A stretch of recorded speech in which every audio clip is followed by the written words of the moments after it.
Praise the Lord. இன்றைய வேத தியான பகுதியாக யோவான் எழுதிய சுவிசேஷம் 15ஆம் அதிகாரம் 4வது இறைவார்த்தையை தியானிப்போம். என்னில் நிலைத்திருங்கள், நானும் உங்களில் நிலைத்திருப்பேன்.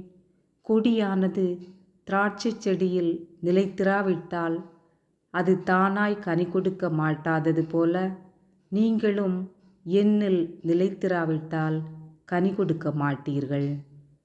இந்த இறைவார்த்தையில் இயேசு கிறிஸ்து திராட்சை செடியை மனித வாழ்வோடு ஒப்பிட்டு ஒரு உவமையாக கூறுவதை நாம் பார்க்க முடியும். இயேசு கிறிஸ்து தன்னுடைய ஊழிய வாழ்வில் தன்னுடைய சீஷர்களுக்கு அநேக உபதேசங்களை உவமையாக கூறுவதை நாம் வேதத்தில் பார்க்கலாம்.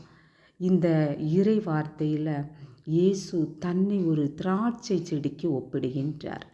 இந்த வார்த்தையை கேட்டுக்கொண்டிருக்கின்ற நாம் தான் அந்த திராட்சை செடியோடு இணைந்திருக்கக்கூடிய கொடிகளாய் இருக்கின்றோம்.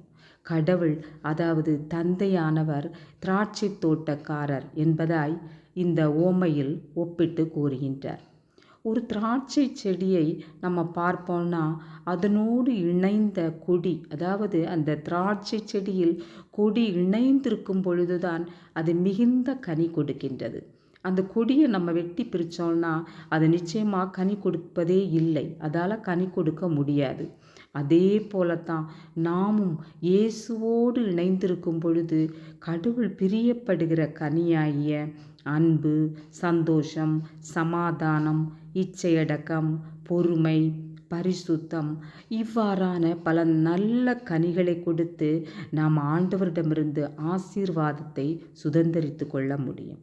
இந்த தவக்காலத்தில் இயேசு கிறிஸ்துவுடைய அந்த சிலுவையை நாம் தியானிக்கின்ற இந்த வேளையில் இயேசுவாகிய அந்த திராட்சை செடியில் கொடியாக நாம் இணைந்து இருக்கணும்னா தினமும் நாம் வேதத்தை தியானிக்கணும்.